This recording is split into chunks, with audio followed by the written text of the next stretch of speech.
digganteem ak Bombardier waaye tamit ndeysaan muy frère ci Boy Niang ñu fas yéene waxtaan ak moom Cheikh maa ngi lay nuyu. soxna si maa ngi lay ziar di la fay di la jox sa wàccuwaay di la ñaanal jàmm di nuyu sa cameraman sama xarit sama doomu ndey di ko ñaanal jàmm di ziar ñëpp. tey nan ngeen ñëwee. waaw comme ni mu daan ñëwee rek comme li ma la wax rek Bombardier moom dafa doon koo xam ne daanaanul bërekat la Sénégal gi yëpp muy axlu làmb war nañ koo delloo njukkal ndax tey jii làmb ñi mu ko doon defandool di takkandoog ñoom ngeen ñëpp dégg nañ seen i njëb bàyyi moom rek mooy seul mbër bi nga xam ne génération moo ci def di jaayanteeg xale yi tey wóobulum ko dara kon dañ koo war a ñaanal yàlla guddal fanam wéral ko di ko ñaanal yàlla may ko tey ndam lu rëy rëy rëy. tey nan ngeen andee Bombardier ndax mu ngi dajeeg Reug Reug te xam ngeen Reug Reug nekk xale bu nekk si yoon Bombardier ñëw may ko chance war a bëreeg moom nan ngeen nar a. waaw xam nga ku yàgg ci njaw di njaw ku la nekk ci néegu leen moo lay wax fi ngay toogee Bombardier doon na koo xam ne amul lenn lu ko nit di waxati baa nga koy jàngal ci làmb parce que koo xam ne ca yu njëkk ya bay ci yu mujj yi yaa nga bëreeg say catégorie bëreeg say mag bëreeg say rak ba bëreeg say rakaat kon kooku amul lenn lu ko nit di mën a jàngal ci làmb baa nga koy wax tey jii géew bi bu fay dem amul kenn ku koy conseillé naan ko nangam ndax xam na li mu war a def ci biir waaw. waaye bu ñu génnee foofu le 1er janvier diggante Boy Niang ak Modou Lo Boy Niang di sa frère nan ngeen di waajee ko.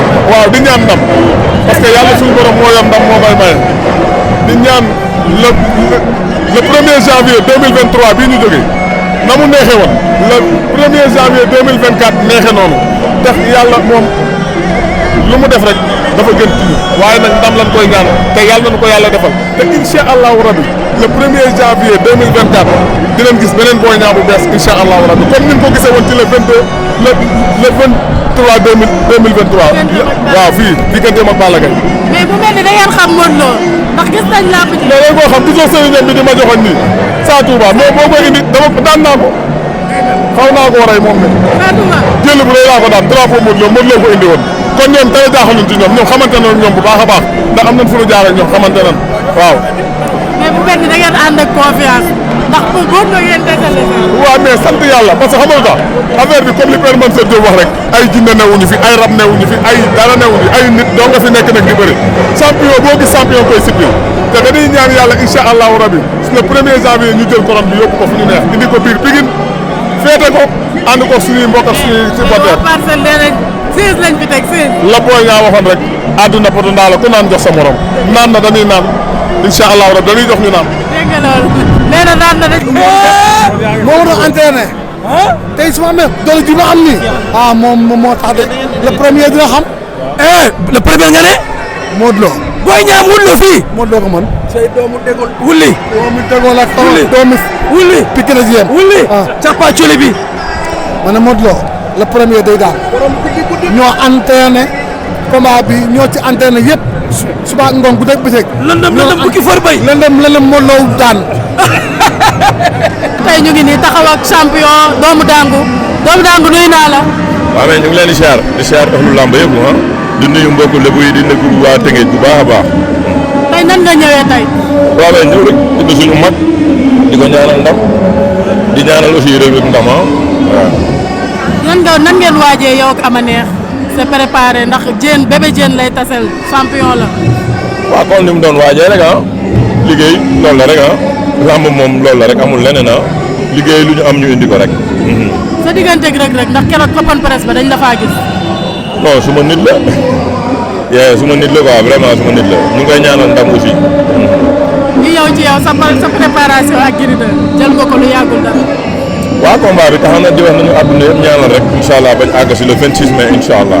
mais balaa loolu ñu gisoon doomu dangu raar loolu ci lan la woon. non ñàkkoon combat rek. ñàkkoon combat rek comme que am nañ combat nag sant yàlla rek ñu ñaan suñu borom defal ñu fi ndam rek. nan ngay waajee Gris 2.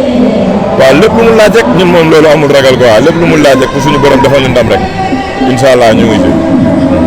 mais Ama Neex di dajeeg bébé Diène tey nan nga ko indee ci wàllum conseil. waaw non Ama Neex moom yaakaar naa ne moom moo ñu war a conseiller xëy na nag xel du mat moom li mu war a def xam na ko et aussi ñun tamit am na lu ñu gis te wax nañ ko te incha allah suñu borom dina ko may ndam incha allah. balaa boobu doomu dangu diggante Modou Lo ak Boy Niang le 1er janvier lamb jooju nan nga ñu ci mën a wax loo gis.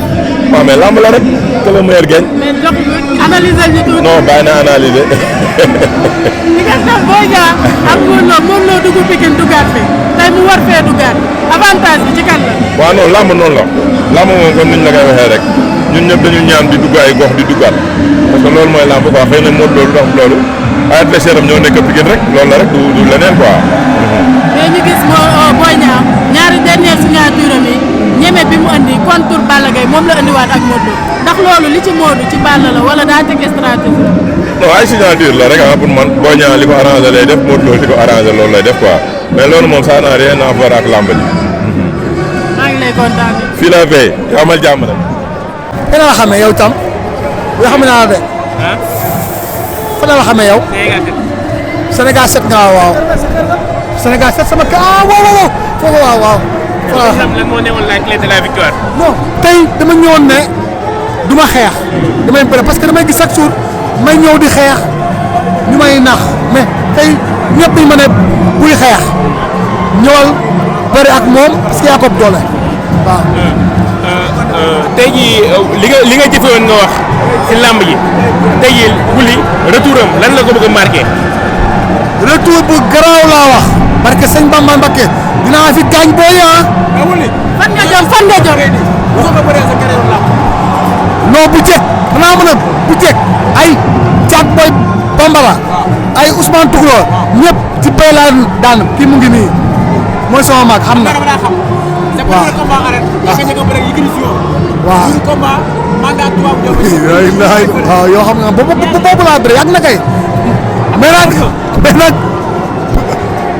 bu mu tax gars yi foog ne paala de ma nga tubaab joor boobu la doon bàyyi bëre. Wouly ñu tegaloon na yàgg monsieur Kobe malheureusement nga ñëw fii combat bi avorté loolu lan la def si yow. te ceeb xam na ne maa ko mënoon fii mu toll dama ne ci loxo yu leer.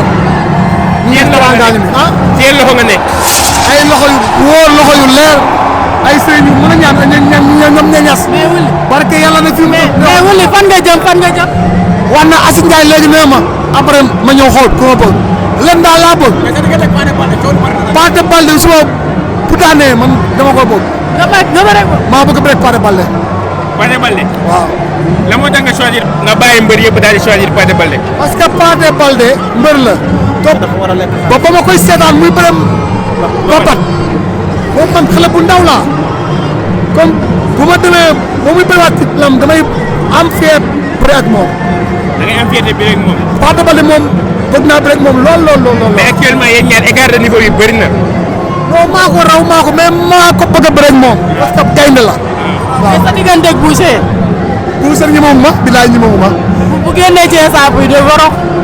war ko woon a jël parce que Issa Pouye ak Boucher du combat waaye ah. du combat. yow ak Boucher mooy combat bi man faramaaren laa. Wouly faramaaren man faramaaren laa. Wouly ngay faramaaren moom muy côté bële kon loolu daa mel ni guerre ñaari cas. ñun ñoo mën ñee. ah. ma ne te ñun ñoo mën ñee. xanaa lamb ji Wally wala ci finance. Wally may na ma xay bëri 1 million macha allah ku baax la Wally Seck man faramaaren laa moom fee te ñun ñoo mën ñee kon maa ko mën bi problème bi. loolu yàlla jul lenn bii di ñëw rek la incha allah bu soobee yàlla xam nga Modou mi ngi ci wàccaay bu baax bu soobee yàlla am nañ yaakaar bu baax daan am ndam te ñu ngi koy ñaan yàlla suñu borom yàlla nañu ko may soxla nañ ko daal. parce que non loolu ay waxu mbër rek mais ku ñëw si géew gii fekk fi Modou di nga xam ne lépp dëgg la li nga doon wax lépp da nga koy fàtte bu soobee yàlla.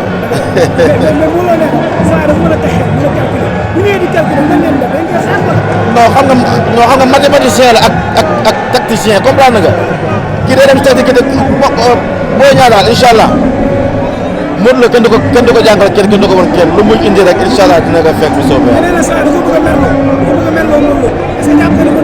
non Modou kenn mënu ko merloo Modou léegi màgg na Modou léegi màgg na léegi boo dee xam ne Modou màgg na te day mbapat comprendre nga mbër bu su ñëwee pour mbapat da nga am problème mbër bu bëgg daal da nga def li Modou def boo takk day takk sa ngeen ñëw bu rek Modou mais ku si takk am nga problème. fan ngeen toll seen wàccaay ndax yéen a ngi ñëwaat Pikine war a jàkkaarloo Boy Niang doomu Pikine ngeen dugg fi war fee duggaat est-ce que dina yombee noonu. non pare nañ di ñaan yàlla rek mu may ñu ndam mais Modou lépp lu woon def si wàccaay def na ko parce que war nañ leen a wàccaay bi continuité la wul quoi Modou doon préparé Ama Baldé en même temps di préparé Boy Niang comprendre nga kon Modou bi mu bëree ak Ama Baldé pare 3 jours rek la si teg commencé waat entraînement yi kon nga xam ne Modou bu daal pare na macha allah. mais ñu gis Boy Niang dañ seen temps ni ñu waxee dañ leen xam ak ñeme bi ñu leen ñeme ndax gis nañ seen ñaari signature yu ñu génn Boy Niang nu muy taxalee. waaw Boy Niang loolu la mën def pour jaay combat aussi xam nga tamit le promoteur bi nga def bu tëggee mbër bi da def ay feem ay salañ-salañam xam nga pour jaay combat bi aussi Boy Niang loolu rek la mën def tey Boy Niang c'est un grand champion dafa rampe ba si fii tey bu waree bëri roi des arènes war ta ñëw di nool dafa war a ñëw jaay combat am mais xam nga comme ni ko gars yi di waxee rek Boy Niang la xam naa ne moom diggante 15h ba 18h mais 19h jëm kaw moo doo ko moom mu soobee yàlla. dégg nañ ko mu ne Eumeu Sène dafa jooy te jooy boobu benn jooy lay doon. non moo gën a ko jooyaat la suñu grand suñu lépp Ibou Laye. waaw ndeysaan Oninga mu ngi lay dégg Oninga incha allah dëggal ma combat bu ñu toll nii supporter sonal lañ ma. non su ma dëggaatee combat da ngay bëri. billaay wallaay. maa la kañ nga am combat kañ nga am combat. non yow déglu ma naa la woo. suñu grand Ibou Laye incha allah àdduna jàppale. incha allah billaay wallaay xale la day liggéey nangu naa liggéey. non da ngay bëree. ñu lay jaajëfal. naa la góor jërëjëf. ah bu ñëw na la suñu grand nga suñu xarit nga. waa ñii xam nga ñoo bokk parcelle ñoo bokk lépp comprendre nga mais bu soobee yàlla buñ déterminé journée dee si dugg incha allah. ñu gis sa journée bi passé nii diggante Diène Kaïré ak Zarko comme mu nekkoon combat bu neex. da doon jooy problème sponsor. waaw xam nga rek loolu moom chaque fois dañ koy jooy rek parce que tey boo xoolee tey combat bu mel ne Zarko Diène Kaïré amoo benn sponsor société nationale boo xam ne mi ngi si réew mi bu la jàppale tamit xam nga dafa xaw a métti gars il faut ñu geesu ndaw ñi parce que ñun ay ndaw lañ ñi tëgg ay ndaw lañ boo xoolee stade bi ay xale rek a fi nekk donc as tuuti lu ñaan la may ñu koy boole ndaw ñi tamit gars yi faut ñu accompagner ñun tamit ñu mën a continuer voilà. gis nañ sa première journée journée na fële woon stade daa fees jàll diggante Youssou Ndour moom Bakar kon yow fan nga jëmaat fu toll nii. waaw nga si ñaari journée fan nga jëmaat. waaw xam nga man dama bëgg ay lamb amateur man dama bëgg su ma tëggee lamb amateur yëpp kontaan maa ngi préparé benn journée espoir boo xamante incha allah bëgg naa ko demee fin de saison bu soobee yàlla incha allah. kon kan ak kan. waaw maa ngi koy togg. il faut ñu xaar yii jeex ak yi si kanam. xam nga amateur dañuy nam sa journée quoi. non dëgg la yéen a siy jàpp nag parce que tey sama journée bu jaayoo yéen a si def lu ngeen mën xam nga te tey promoteur loolu rek la bëgg moo tax man maag journaliste yi ñoom ñëpp ñu ay waay lañ parce que yaa ma gën a xam gërëm naa leen sant naa leen di jox ñëpp rendez-vous à très bientôt incha allah di ñaanal yàlla Modou Lo le 1er janvier incha allah mu am ndam bu sedd guy si barke Yonent sallallahu alayhi wa sallam merci. Diène maa ngi lay nuyu. waaw ñu ngi lay fay bu baax di la ziar. lan moo waral sa teewaay fii gis nañ ne nga ànd ak sa rakk bébé Diène. ñëw indi ko gunge si ko nan ngeen waajee ak Ama. waaw dëgg la xam nga moom champion la liggéey na lépp lu mu war a liggéey vraiment xam nga ñu ànd ak moom gunge ko waaw di ko ñaanal yàlla may ko ndam lu rëy incha allah waaw. mais nan ngeen ko gunge ak nan ngeen ko xelal ci làmb ji ndax gis nañ tey bébé Diène kii ama neex nu mu ñëwee. waaw dëgg la bëree war a tasanteeg bébé Diène te gis ngeen tey nu mu ñëwee waat ngeen yëpp ñëw ci ginnaaw. waaw. waaw dëgg la mu respecté ko rek ñu loolu lañ koy wax respecté ko rek vraiment adversaire moom bu la jiital làmb booy bëri moom nag ngay jox cër bu mu mat jàpp ko lu am li nga bëgg daan ko dem sa yoon incha allah. bébé Diène Kaïré fan la jëm ndax gis nañ sa sortie bu mujj muy dimanche passé. dëgg la diggante ak Zarko waaw. fan la jëm. waaw sant yàlla dañ ko jógee ba tey promoteur yaa ngi woote ñu ngi waxtaan ak paa bi xam naa du yàgg tuuti incha allah dara dina taxaw waaw. sa diggante kan ak kan. waaw loolu baa ñu def ci code. da ngeen si def ko. waaw mooy loolu. Diène balaa dara dañ lay laaj sa diggante ak sa papa ndax gis nañ complicité bi am si yéen ñaar ba keroog sa làmb ji fële ba ma ko fekkee mu wax lu daw yaram. loolu lan la. waaw sant yàlla rek diggante waajur ak doom la rek xam nga waaw am cofeel bu ne si ñun comme diggante ku nekk diggante waaw doom ak papa ku ne xam ne nu mu fooree loolu la waaw muy sam papa xam nga si li ma nekk ba ma si jàppale te c'est normal vraiment ñun tamit c'est normal luñ ko ci defal rek dañ koy defal xol bu sedd vraiment di ñaan yàlla xam nga bàyyi ko ba ci kanam ak kanam ba ñu defal ko liñ ko yéene ndax defal guñ ko dara incha allah. bébé tey boo doon conseillé bébé Diène loo koy moytuloo ci Ama Neex. waaw mu respecté ko rek mbër moom li may wax jox ko cër rek respecté ko après li si des moom ci loxo yàlla la nekk jaajëf. mais Diène. waaw naka nga dundee défaite bi. waaw sant yàlla di ko seere.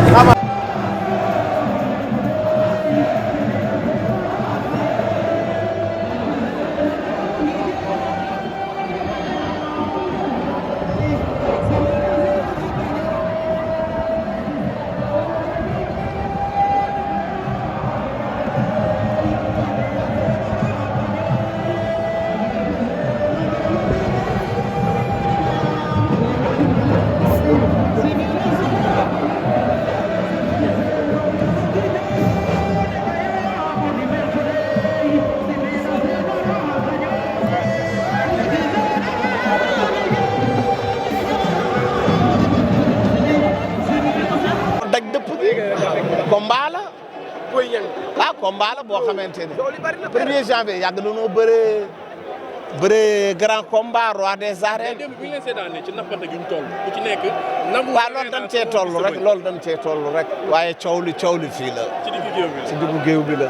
loolu yëpp man du ma koy tenir en considération li may tenir en considération mooy bu ñu duggee ci géew bi mental bi ku nekk di am Modou Lo gis nañu relax bi mu nekkee. waaw dafay nekk du am pression du am dara.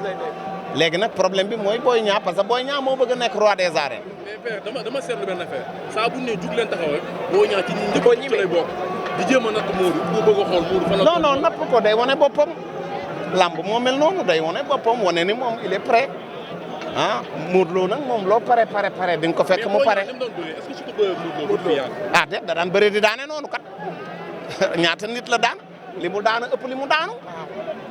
ah ouais li mu daana et puis bu la ci calcul maanaam calcul. ñoom ñaar ñëpp ay calculateur lañu ñoom machine calculer la ñu yore ñoom ñaar ñëpp boo xoolee seen bëri Modou Lo li ko gën a neex ci làmb mooy benn looloo tax Balla Gaye du ko koy may.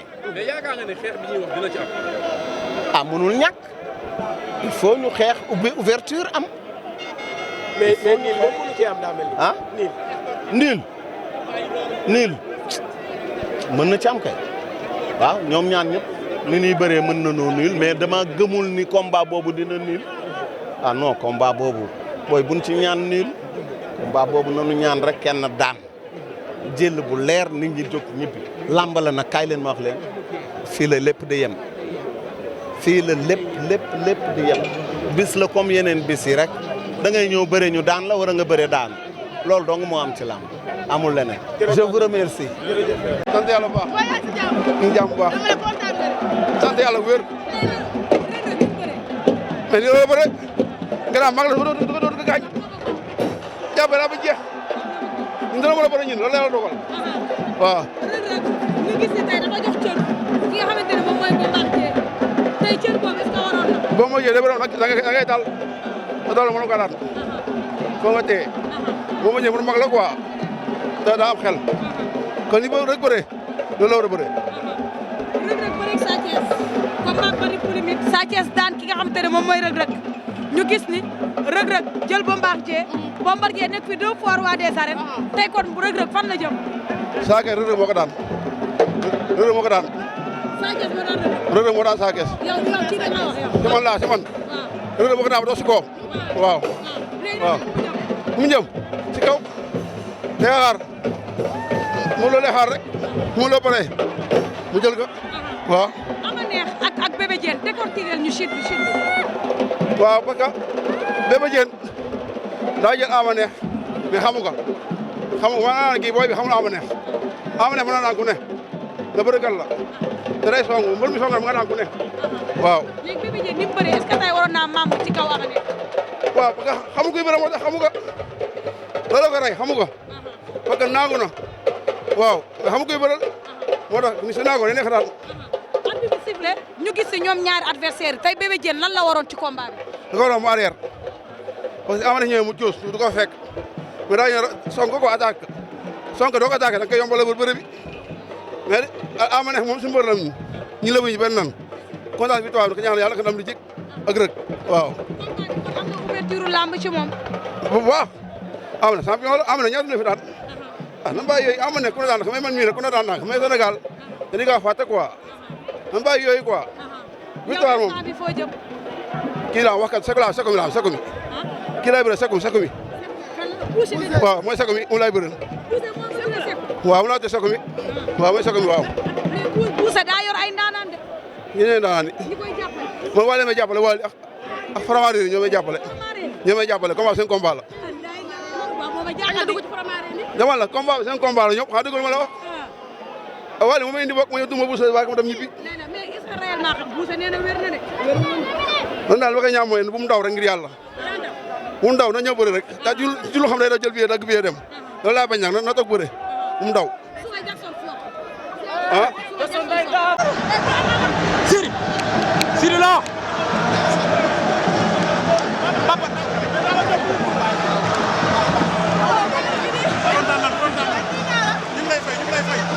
ñu ngi lay fay kontaan nañu bu baax di gërëm Sénégal yëpp ñaan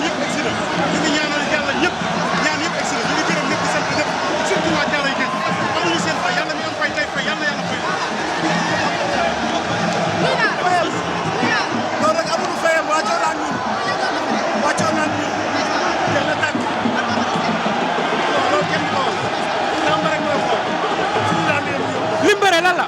non loolu mooy conseil Bombardier nee naa ko foo ko jàppee daa war a tëdd yal na yàlla dolli suñu borom alhamdulilah rabbil alamin.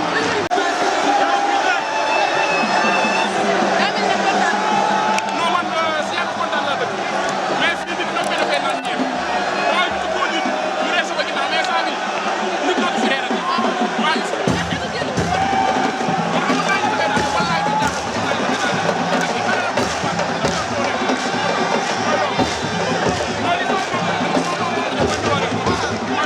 dimanche dañuy xaar ku daan nañ ñu ko jox.